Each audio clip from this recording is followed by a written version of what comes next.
प्यारे प्यारे अजीज़ दोस्तों, अस्सलामु अलैकुम वरहमतुल्लाहि ताला वबरकातुहू। मोहतरम सामईन इकराम, आज की इस वीडियो में हम आपको कुरान मुक़द्दस की एक ऐसी मुबारक और बबरकत सूरत सुनाने वाले हैं जिससे हमारे और आपके आक़ा सल्लल्लाहु तआला अलैहि वसल्लम के नाम पाक से निस्बत है। यानी हम आपको सूरह मोहम्मद सुनाने वाले हैं। हमारे भाई या बहन जो भी सूरह मोहम्मद को 21 मरतबा सुन लेते हैं तो अल्लाह रब्बुल इज़्ज़त उनकी बड़ी से बड़ी हाजत को पूरा फरमा देता है। बड़ी से बड़ी दुआ रब की बारगाह में करते हैं, कबूल हो जाती है। दोस्तों, अगर आप हज़रात तंगदस्ती से परेशान हैं, गुर्बत से परेशान हैं, बेबरकती से परेशान हैं या कर्ज़ में डूबे हुए हैं, या फिर आपके घर में कोई ऐसा बीमार है जिनकी दवा चल रही है, उन्हें फ़ायदा नहीं हो रहा है, या आपके ऊपर या आपके कारोबार में बंदिशें लगी हुई हैं, या आपके बच्चों के ऊपर जादू किया हुआ है, या आपके घर में बहुत जिन जिन्नात का आना जाना है, तो आप हज़रात अपने कारोबार की जगह पे रोज़ाना 21 मरतबा इस सूरत को सुन लें। दुकान को खोलते वक्त इस सूरत को बजा के रख दें, अपने घर में बजा के रख दें। अल्लाह रब्बुल इज़्ज़त हर तरह की तंगदस्ती को, गुर्बत को, बंदिश को दूर फरमा देगा। अगर आपके ऊपर जादू किया हुआ है तो आप हज़रात इस सूरत को सुन लें। अल्लाह रब्बुल इज़्ज़त आपके ऊपर से हर तरह की बंदिश, जादू को ख़त्म फरमा देगा।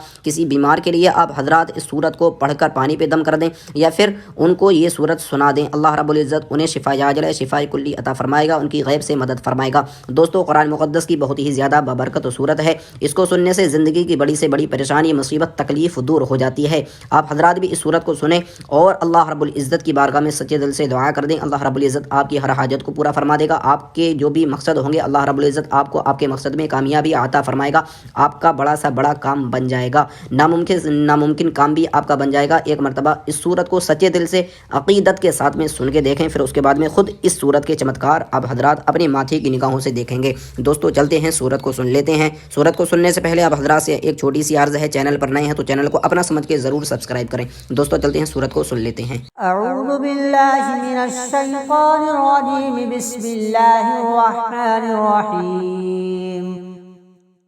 अल्लज़ीना कफ़रू वसद्दू अन सबीलिल्लाहि अज़ल्ल अअमालहुम वल्लज़ीना आमनू वअमिलुस्सालिहाति वआमनू बिमा नुज़्ज़िला अला मुहम्मदिन वहुवल हक़्क़ु मिन रब्बिहिम कफ़्फ़र अन्हुम सय्यिआतिहिम वअस्लह बालहुम ज़ालिक बिअन्न अल्लज़ीना कफ़रू इत्तबउल बातिल वअन्न अल्लज़ीना आमनू इत्तबउल हक़्क़ मिन रब्बिहिम कज़ालिक यज़रिबुल्लाहु लिन्नासि अम्सालहुम फ़इज़ा लक़ीतुमुल्लज़ीना कफ़रू फ़ज़रबर रिक़ाब हत्ता इज़ा अस्ख़न्तumuhum फ़शुद्दुल वसाक़ फ़इम्मा मन्नन बअदु वइम्मा फ़िदाअन हत्ता तज़अल हर्ब अवज़ारहा ज़ालिक वलौ यशाअल्लाहु लंतसर मिनहुम वलाकिन लियब्लुव बअज़कुम बिबअज़ वल्लज़ीना क़ुतिलू फ़ी सबीलिल्लाहि फ़लन युज़िल्ल अअमालहुम सयहदीहिम वयुस्लिह बालहुम वयुदखिलुहुमुल जन्नता अर्रफ़ा लहुम या अय्युहल्लज़ीना आमनू इन तंसुरुल्लाहा यंसुरकुम वयुथब्बित अक़दामकुम वल्लज़ीना कफ़रू फ़तअसन लहुम वअज़ल्ल अअमालहुम ज़ालिक बिअन्नहुम करिहू मा अंज़लल्लाहु फ़अहबत अअमालहुम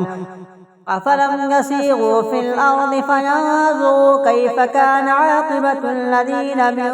क़ब्लिहिम दम्मरल्लाहु अलैहिम वलिलकाफ़िरीना अम्सालुहा ज़ालिक बिअन्नल्लाहा मौलाल्लज़ीना आमनू वअन्नल काफ़िरीना ला मौला लहुम इन्नल्लाहा युदखिलुल्लज़ीना आमनू वअमिलुस्सालिहाति जन्नातिन तजरी मिन तहतिहल अन्हार वल्लज़ीना कफ़रू यतमत्तऊन वयअकुलून कमा तअकुलुल अनआमु वन्नारु मथवल लहुम वकअय्यिन मिन क़र्यतिन हिय अशद्दु क़ुव्वतन मिन क़र्यतिका अल्लती अख़रजतका अहलकनाहुम फ़ला नासिर लहुम अफ़मन कान अला बय्यिनतिन मिन रब्बिहि कमन ज़ुय्यिन लहु सूअु अमलिहि वत्तबअू अहवाअहुम मथलुल जन्नति अल्लती वु'िदल मुत्तक़ून फ़ीहा अन्हारुम मिन ماء غير آسن وأنهار من لبن لم يتغير طعمه وأنهار من خمر لذة للشاربين وأنهار من عسل مصفى ولهم فيها من كل الثمرات ومغفرة من ربهم كمن هو خالد في النار وسقوا ماء حميما فقطع أمعاءهم ومنهم من يستمع إليك حتى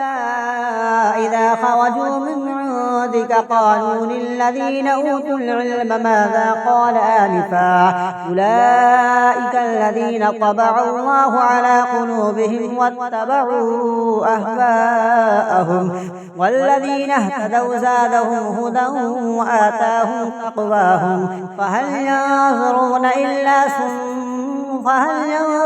إلا الساعة أن تأتيهم بغتة فقد جاء أشراطها فأنى لهم إذا جاءتهم ذكراهم فاعلم أنه لا إله إلا الله واستغفر لذنبك وللمؤمنين والمؤمنات والله يعلم متقلبكم ومثواكم ويقول الذين آمنوا لولا نزلت سورة فإذا أنزلت سورة محكمة وذكر فيها القتال رأيت الذين في قلوبهم مرض ينظرون إليك نظر المغشي عليه من الموت فأولى لهم طاعة وقول معروف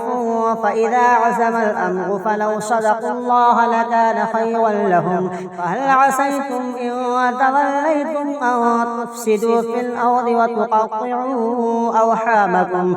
أولئك الذين لعنهم الله فأصمهم وأعمى أبصارهم أفلا يتدبرون القرآن عن أعلى قلوب أقفالها إن الذين ارتدوا على أدبارهم من بعد ما تبين لهم الهدى الشيطان سول لهم وأملى لهم ذلك بأنهم قالوا للذين كرهوا ما نزل الله سنطيعكم في بعض الأمر والله يعلم إسرارهم فكيف إذا توفتهم الملائكة يضربون وجوههم وأدبارهم ذلك بأنهم اتبعوا ما أسخط الله وكرهوا رضوانه فأحبط أعمالهم أم حسب الذين في قلوبهم مرض أن لن يخرج الله أضغانهم ولو نشاء لأريناكهم فلعرفتهم بسيماهم ولتعرفنهم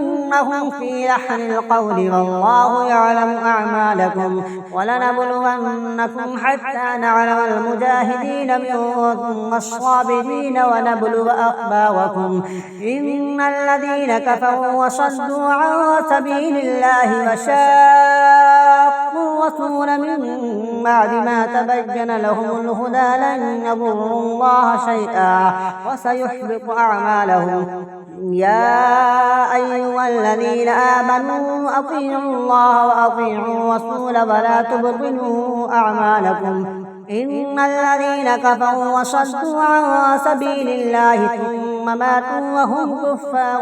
فلن يغفر الله لهم فلا تهنوا وتدعوا إلى السلم وأنتم الأعلون والله معكم ولن يتركم أعمالكم إنما الحياة الدنيا لعب ولهو وإن تؤمنوا وتتقوا يؤتكم أجوركم ولا يسألكم أموالكم إن يسألكموها فيحفكم تبخلوا ويخرج أضغانكم ها أنتم هؤلاء تدعون لتنفقوا في سبيل الله فمنكم من يبخل ومن يبخل فإنما يبخل عن نفسه والله الغني وأنتم الفقراء وإن تتولوا يستبدل قوما غيركم ثم ثم لا يكونوا أمثالكم